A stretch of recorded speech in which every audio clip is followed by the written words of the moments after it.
Қазақ халқында бала дүниеге шыр етіп келген сәттен бастап, оған азан шақырып ат қою ислам дініндегі ең ізгі амалдардың бірі болып табылады. Бұл бізге пайғамбарымыздан қалған өсиет және сүннет амал болып есептеледі.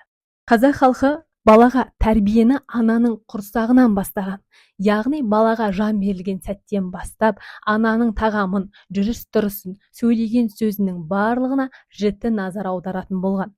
Ал өмірге шыр етіп келген сәбиге имандылықтың белгісі ретінде, жүрегіне иман нұрын құю ретінде балаға азан шақырып ат қоятын болған. Бұл жөнінде әрбір мұсылман адамының білуі міндетті. Нәрестенің есімін азанды білетін кез келген мұсылман баласы қоя алады.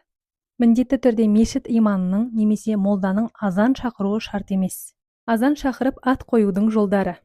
Мұсылман адамы жүзін қыблаға бұрып, сәбидің оң құлағына азан шақырып, есімін 3 рет айтады.